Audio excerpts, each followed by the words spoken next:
This presentation is brought to you by the MFOA.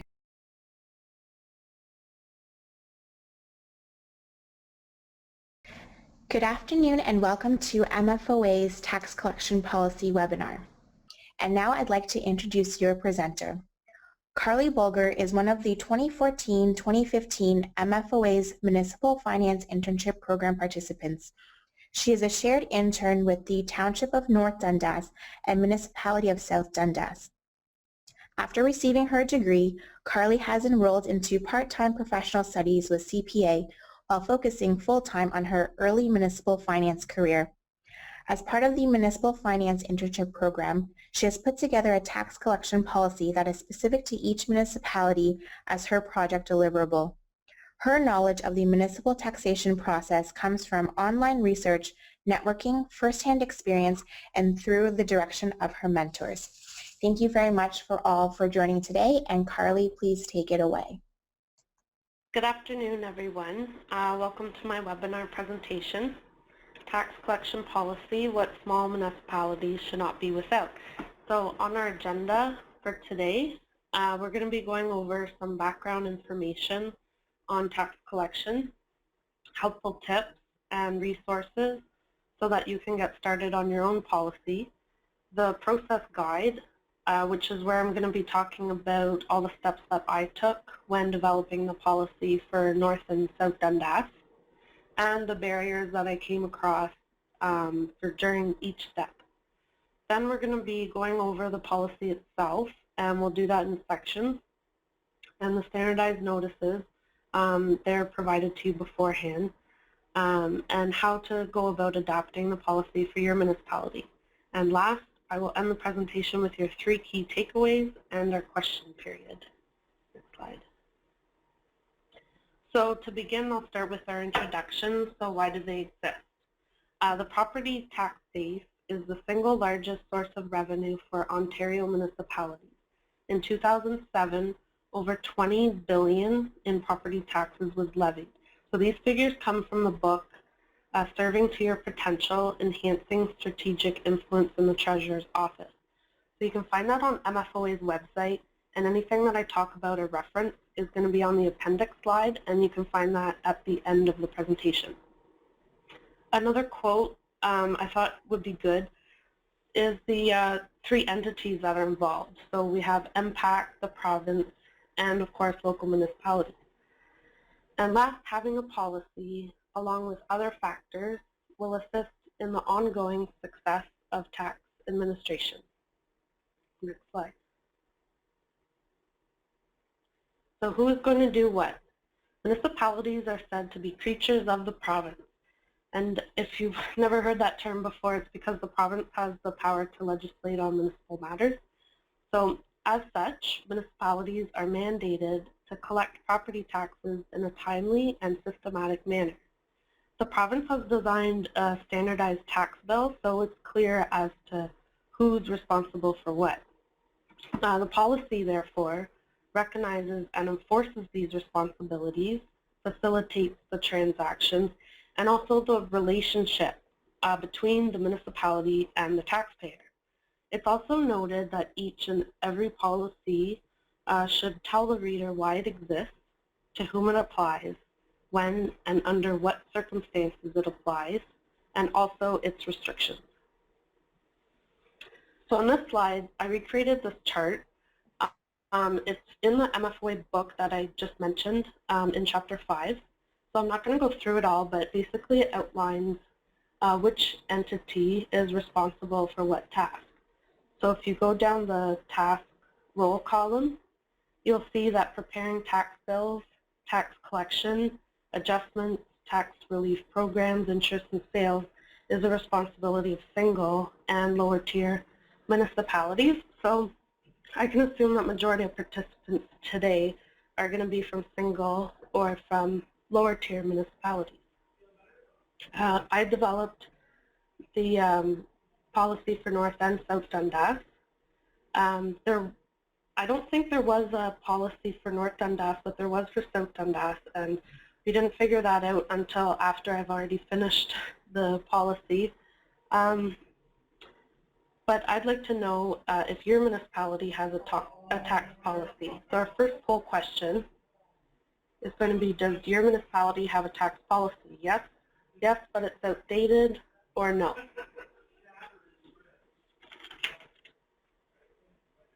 Okay, so we've got about half of them that don't. So I would suggest you take a look around your township because there might be one and you don't even know.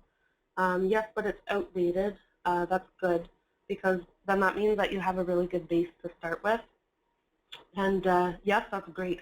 So hopefully this webinar will benefit you because you can add to it, or I can talk about some new ideas for you.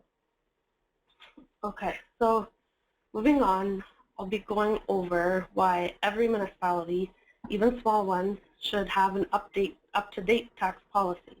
So the first point is control. An organization without a policy is an organization without control because a policy in a way governs the processes. Guidance. If there were no formal documented policies, then staff at any level would have no guidance on how to make decisions. Higher efficiency. Policies help to decrease the amount of direct supervision, which will increase the efficiency of work processes and in that department. Create confidence. Staff will have confidence making decisions because they have a policy now that's going to support them. The next point is reducing bias. And this is perhaps more important for the smaller municipalities because the policy clearly explains the processes for staff. So it's not going to matter if this taxpayer is so-and-so family or an important figure in the community. Each and every property tax owner is treated equally and follows the same rules and regulations. And staff is going to implement this policy because it increases the accountability of the municipality and its staff. As much as the policy is there to support the staff, it also makes them responsible if it's not followed. And lastly, creating a policy is good evidence of proactive management. Next slide. Get all the information you can. We'll think of a use for it later. So that's obviously not the way to go about it, but I think it really demonstrates the term information overload, or also commonly known as paralysis of analysis. So to help with this, I've listed all the resources that help me through, and the first one is online research. And as I mentioned before, there's I compiled a bunch of quick links, and they're available to you on the appendix slide. So the first one's the MFOA virtual library. So I went under taxes and assessments, and it is for members only. It's a really good place to find case studies and other documents. I've shown a screenshot of the website, and it shows where to access the virtual library, just in case anyone's unfamiliar. Another website I found to be useful was eLaws. So you can find the Municipal Act, and that's going to be the major legislation that's going to support your policy. So you just go to the website and click download, and then you can just scroll down until you reach part 7, 8, 10, and so on. Next slide. Networking with other municipalities. So the town of Newmarket is actually where I got the idea and the outline of the standardized tax notices, and we'll talk about them later. So it's really important to see what other municipalities are doing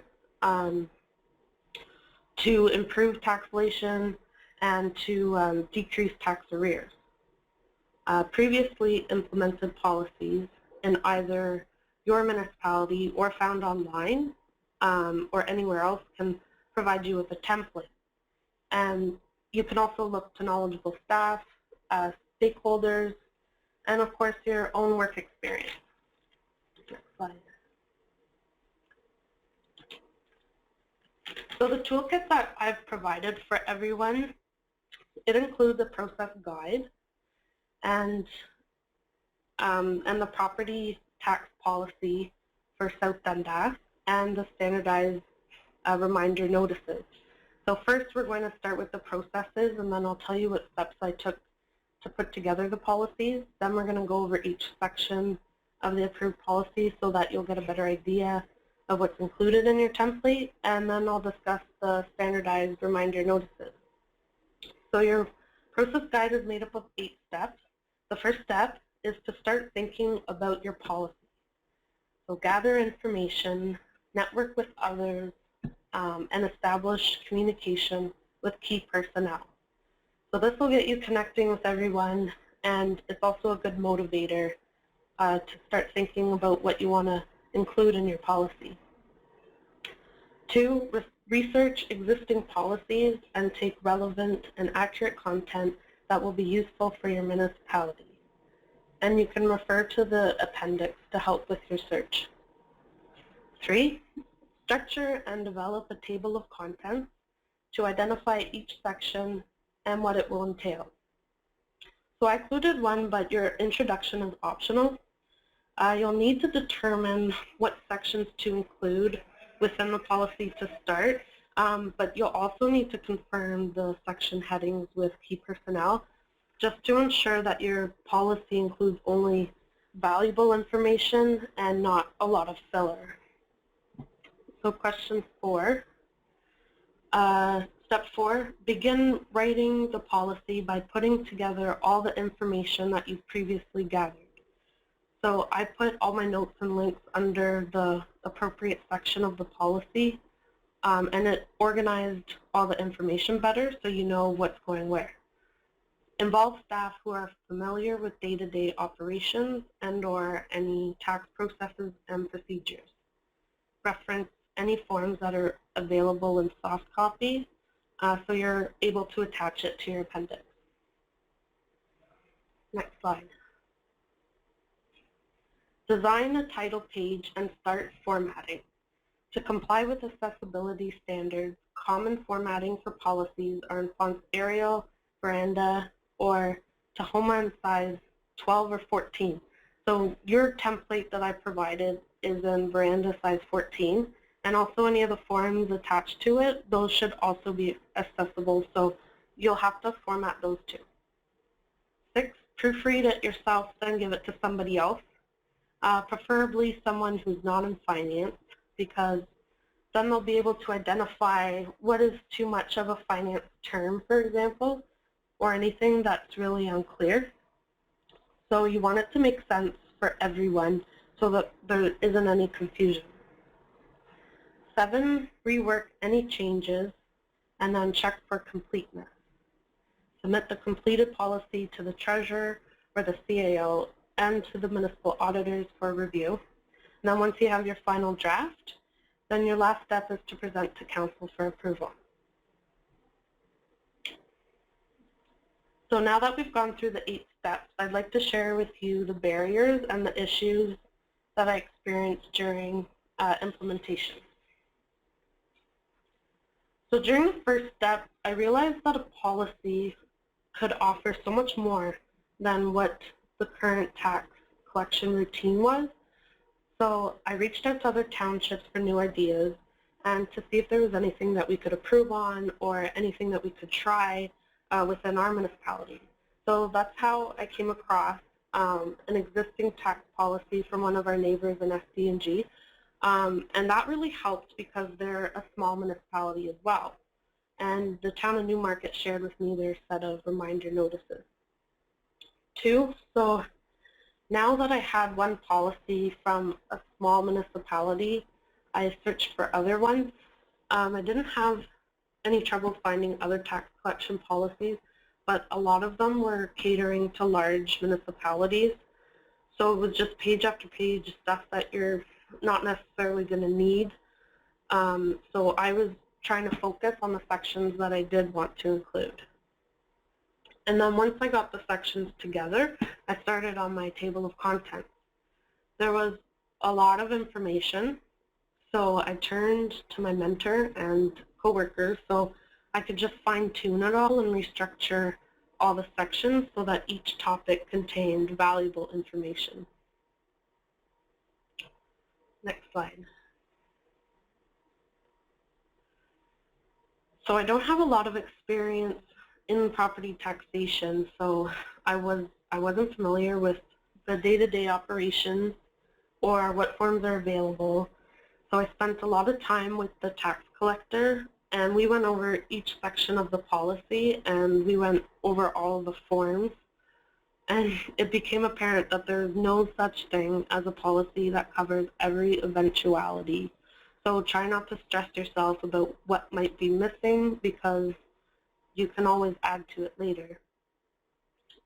Formatting was a bit of a pain since the form was converted into a PDF, so I had to redo the whole thing. It took a bit of time, but it looked good when I finished it. So now we have a soft copy in case anyone needs it, and it's also accessible in font 14, Veranda. And then another frustrating issue was just being a shared intern. I was working on 2 different computers that had 2 different versions of Microsoft. So I just chose which one I wanted to work with, and then I just got the job done. So the person selected to proofread may understandably have other priorities. Therefore, I gave this person a few days to address the policy when they have the time. So regardless of who you choose, they may need a few days because of other commitments or priorities. So definitely expect delays during that step. Step 7. Fortunately, I didn't have to change any of the content, but I would advise you to have the treasurer and or the CAO proofread the policy, because they're the ones that are going to know if all the details such as due date, payment methods, and so on are all correctly stated. And the audit firm, they'll be able to offer their perspective as well, and they can provide you with a general overview. So last but not least, there wasn't any issues when the policy went to council at South Dundas, but an issue here could be that council wants to add or take something out, so then you'll need to present it again after you've made all of the changes. So now we'll be going through each section of the tax policy itself, and it was presented to council on April 7th. So this screenshots the table of contents that I put together. You'll see here each section heading and everything that it entails. So I have the introduction, section 1, overview of policy procedures and implementation. Section 2, tax billing and payment. Section 3, collection procedures on tax arrears. Section 4, write-off, and then all of the subsections are under each of the headings. So that's the way that I organized it. And down below at the appendix, there's soft copies of the PAP application form and the vacancy rebate form. So I attached those below. And I'll be providing a screenshot for each section. So if you have the policy in front of you, then you can follow along. Next slide. So here's section 1 of the policy. There's an introduction, but again, it's up to you if you want to include one or not. It could be integrated into the purpose of the policy if you wanted it to. Then I have my section headings, overview of policy, procedures, and implementation. Next slide. So the subsections are purpose, which states the intention of the policy, legislative authority, being the Municipal Act, and maybe any others that you mentioned, such as the Assessment or the Planning Act, any finance definitions that may be unfamiliar to the reader, and administration, which it identifies the policy's caretaker, if you will, to make sure that it's being used as intended and it gets updated on a periodic basis. So every policy should include this section before getting into the body of the policy. So as we're going through sections 2 to 4, I've also come up with some examples of questions that taxpayers might have. So this will help illustrate how the body of the policy can help staff with answers to any potential inquiries. So here's your screenshot for section number 2. That includes everything on tax billing and payments. So that starts on page 3. Next slide. So this part of the policy includes billing, subsenomits, severances, important dates, payment options, PAP, and late payment charges. So potential questions for billing could be, why are there 3 installments, or what will be left to owe? And as you can see, the policy provides the full explanation of interim and final billing. So this is going to help staff answer those questions. Subs and omits, they talk about the sections of the Assessment Act that deals with the omissions and additions to the roll. Property owners can apply for a severance as well. So under that subsection, it talks about the Planning Act and what that process is. Important dates are your due dates, and it also states the minimum bill amount with the due date. So, and then we have payment options, and a question there could be, can I pay my taxes at the bank, or do you take credit card? And under the payment option subsection, you can find all of the forms of payment that are accepted. So you can say, yes, you can pay through your bank, and no, we don't take credit card, but we take cash, check, or debit. And some of this information will vary between municipalities. Like for example, under late payment charges, I only included the percentage charge and not specifically when it applies, because there's a bylaw that's passed which indicates when late payment charges apply, and it also states the rates. So you'll find that you might want to include more or less information in different areas, so it's entirely up to you. Now let's look at the screenshot for section number 3. Next slide. So this is getting into the core of the policy. It's the collection procedures on tax arrears. If you're following along, that's the screenshot.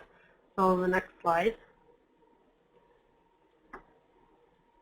So we have bailiff action, collection agency, rent-a-torment, and tax registration or sale. They're the 4 ways that a municipality can collect unpaid taxes. I also included under this section that the unpaid water and wastewater charges, they're also placed on the tax roll regardless of who is in receipt of such said services, and it's the Municipal Act that authorizes this. The next subsection is steps involved, so which are first they're more casual reminder notice.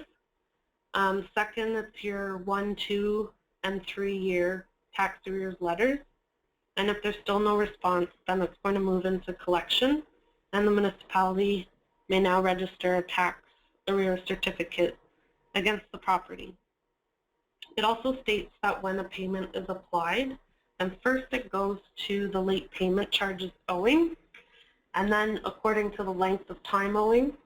So your payment will be applied against all the interest, then the third, second, and then the current year's principal amount.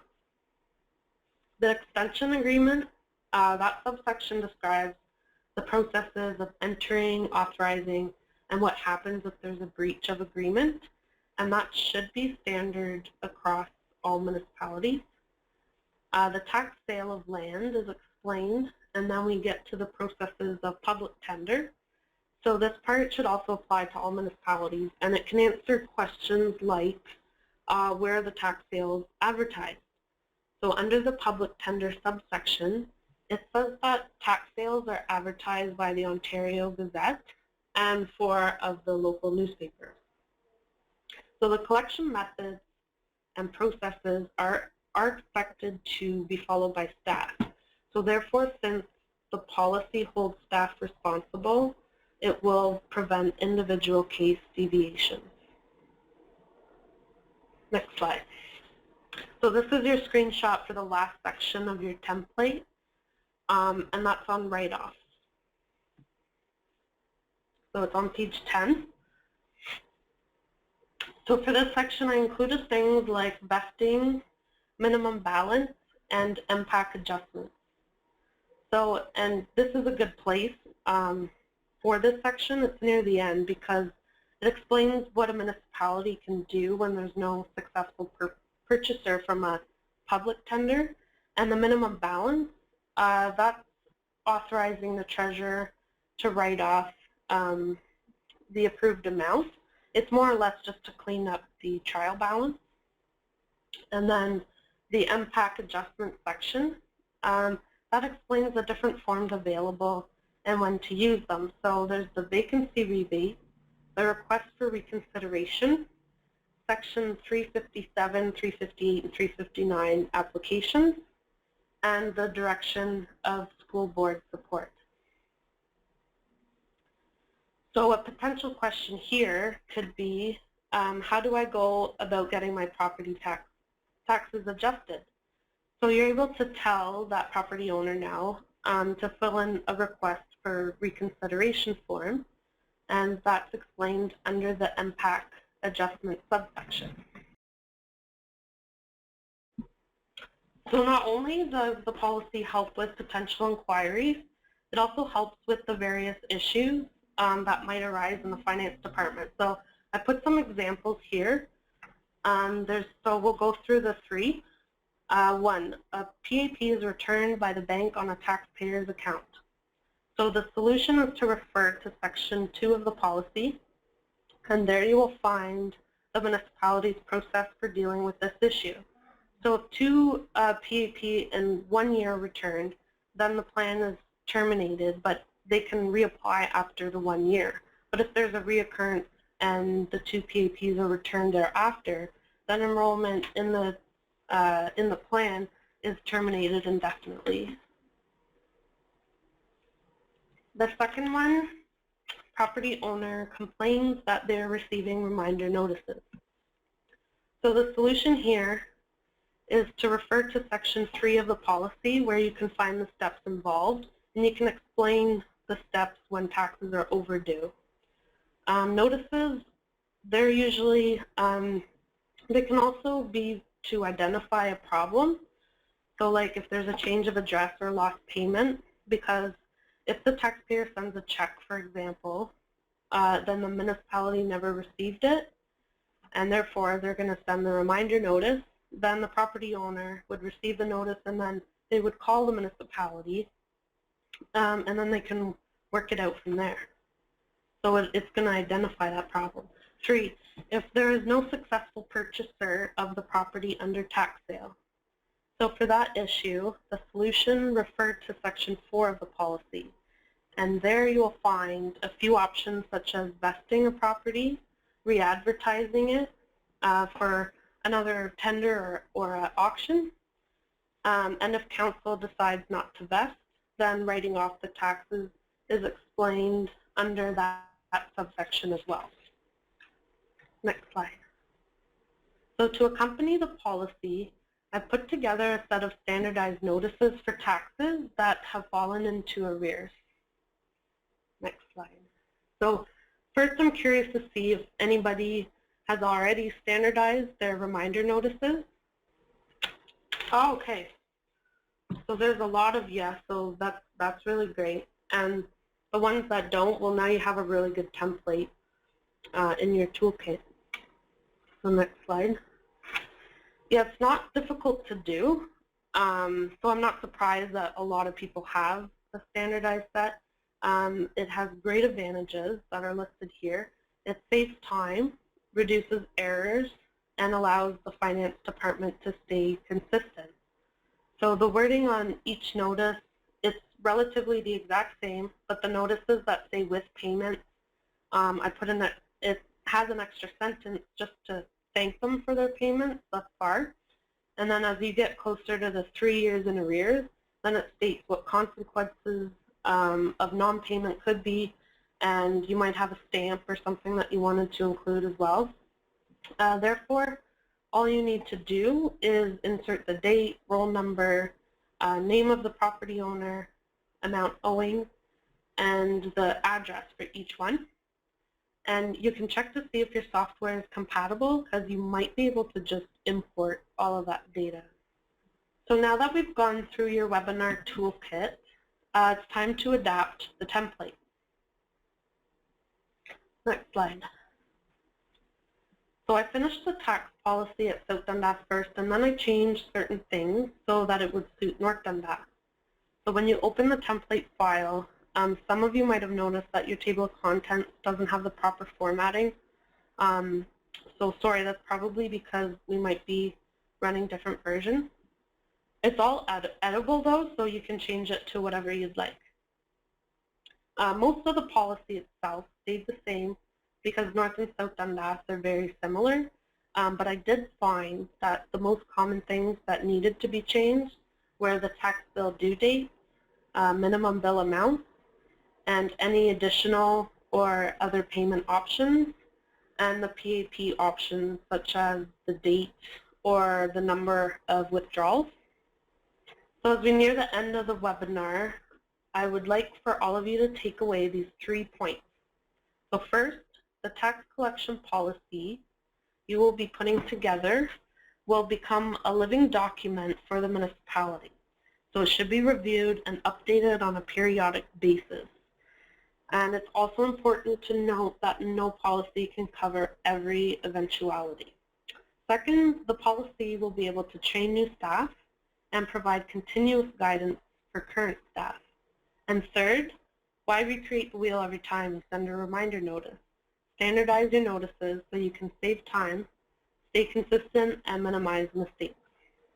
So thank you all. We've reached the end of the presentation, so if anyone has any questions, then I have time to address them now. Thank you very much, Carly. We do have a question. The first one, why do we even need a tax policy? Isn't it all in the municipal acts? Yes, it is, but every municipality, so the large ones would have a tax policy already, most likely, but even the small ones, because if a taxpayer is going to ask a question about the policy, then you can't hand them the municipal act. So it's all in one spot. You can add to it, you can make it specific for your municipality. So not only do you have the legislation to support the processes that you have in your tax department, then you've also clearly outlined everything else that's enforced within your municipality. Great, thank you. Second question, is it law for municipalities to collect taxes? So that was kind of tricky. I actually came across that question too, and I got I contacted a municipal advisor at MMAH, and he's a good resource of mine. So he told me that there's sections of the Municipal Act that suggest a municipality must charge taxes, but and I can't think of anything like that a municipality could find like as another source of revenue because it's so large. So there was different sections like the municipality must appoint a treasurer, it must establish an annual budget, and it must establish tax rates, it must prepare a tax roll, and then it's required to send a tax bill before the due dates for taxes. So it definitely suggests that. Great, thank you. Next question. Does a municipality have to charge taxpayers interest for late payment? So the reason for late payment charges is because they act as an incentive for people to pay their taxes on time.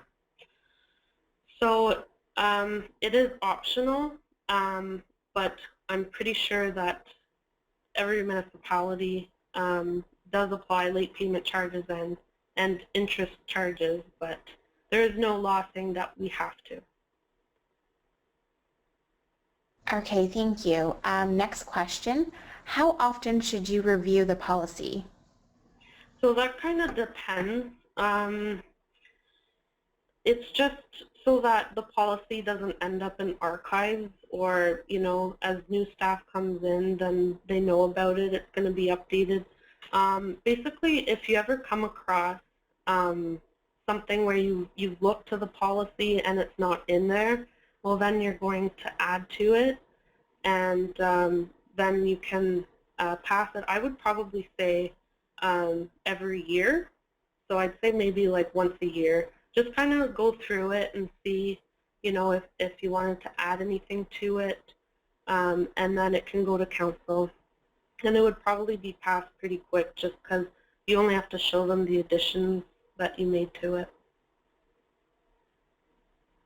All right, thank you. Next question. How often do you send out reminder notices?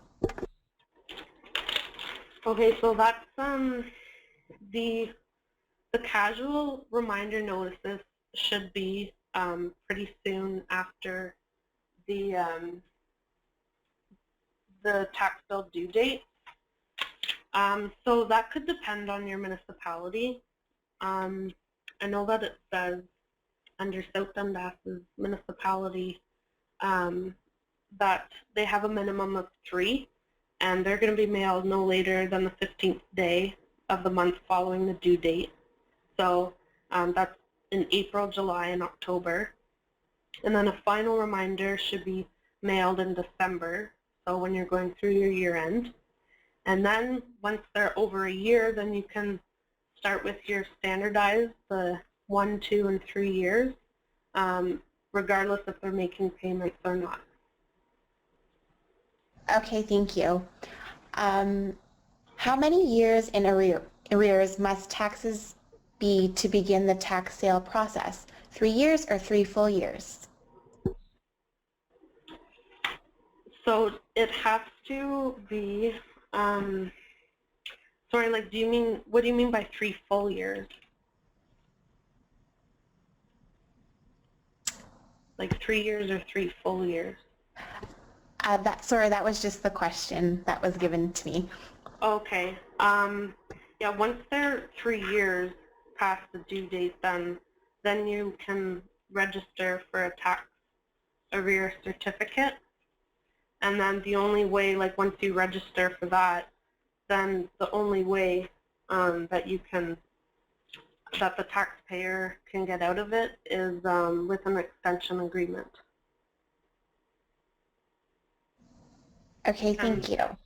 Oh, next question. Sorry, I was just going to talk about the extension agreement. So, like, Okay, that basically it's a document between the municipality and the taxpayer, and it's going to provide like a schedule of payments. Then if they default on that payment, then it's going to go right back to the tax sale of land, and they'll be registered. Okay, next question. Is there a template to calculate penalty and interest for tax arrears payment schedule? I haven't come across one, but I know it's pretty common for the 1/4%. And in the Municipal Act, then municipalities, that's pretty much the most amount that they are allowed to charge interest. So it's capped at that percentage. Do you have a timeline for eliminating the different levels of collections?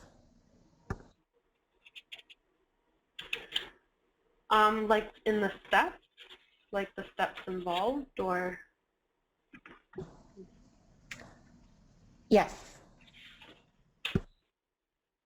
So the timeline really just goes by, so once you pass the due date, then you have your casual reminder notices, then you have your 1, 2, 3 year letters, and then if there's still no response, then it goes into registration.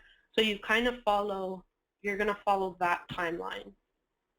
And then once they're registered, and if they don't sign an extension agreement, then you can take it from there and go to public tender if it comes to that.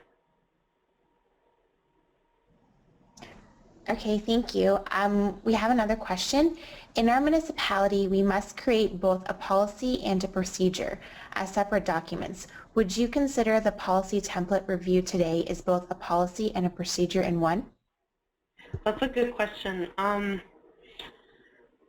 think that's a really good way to differentiate. So the policy would be more about the act, and then the procedures would be more about the action side of it. So yeah, you could do both of them, but I know that the policy that I came up with, it includes both. So if you wanted to separate the two, then that would be really useful as well. Thank you. How many municipalities do not pursue aggressive collection, feeling that having higher penalties helps finance the operation? Yeah, so municipalities don't want to be aggressive in their collection, obviously, but we also don't want a lot of uncollectible taxes. So that's why we try to negotiate extension agreements and things like that. Thank you. Next question. Should a policy also be used for water and sewer services, just like the tax procedures? It can, yeah. So that would be helpful too. So you could talk about the utility billing side of it, and then what happens if the bill isn't paid. So if it's uncollectible, then it's going to go onto your tax roll. So you could actually include a section in both and make it one policy if you wanted to, just to address both issues.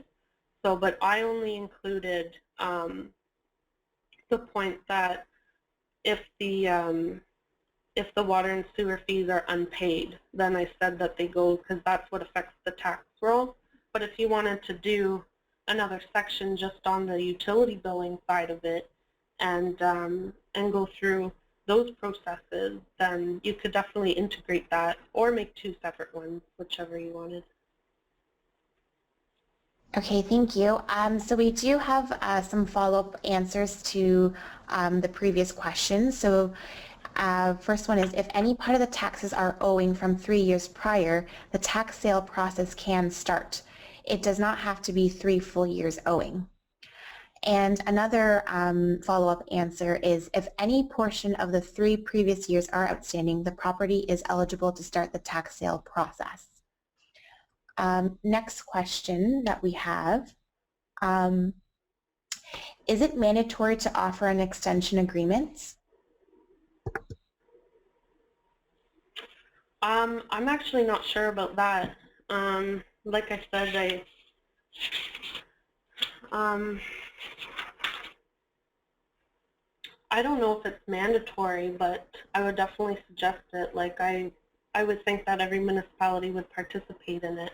But whether it's mandatory or not, I would have to go and check the municipal act, and then I can get back to you on that. Okay, and we can open up that question to anyone in the group listening today, so they can feel free to respond to that question, and I can read out that answer. Next question, where do you get the Section 357 forms? So the 357s, you can get them at your municipality.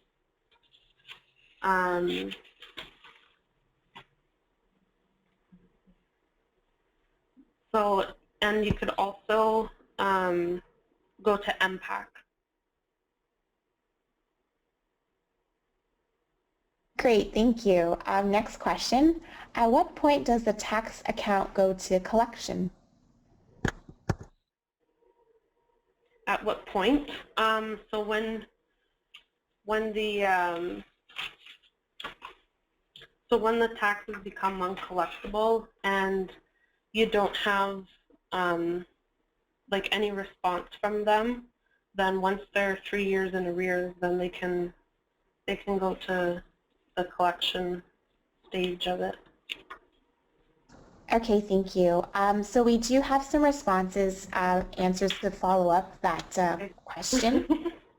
So the first one is, as far as I know, the municipality does not need to offer the extension agreement.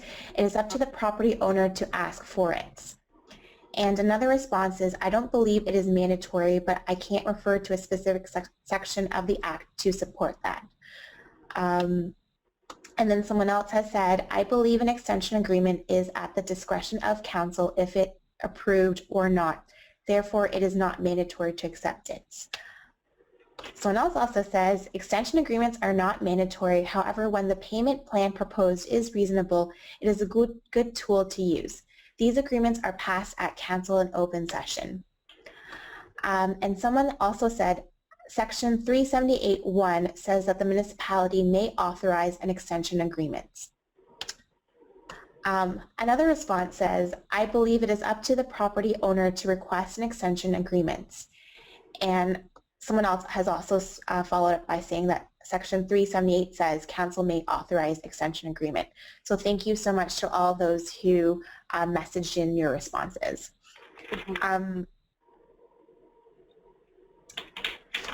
I think that's it for the Q&A session. Thank you so much for all those who participated by asking a question or supported us with answers.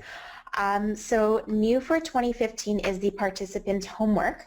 So in order to maximize your learning from this webinar and apply this knowledge, skill, and information to your job, we urge you to follow these 2 simple steps. You can find a template that is under the Materials tab that you can use to do this process.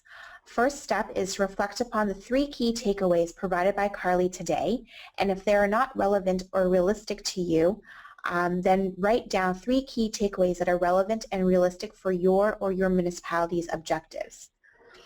Now rewrite the 3 key takeaways into action statements and add specific tasks and completion dates into your calendar as a reminder for completing your takeaways.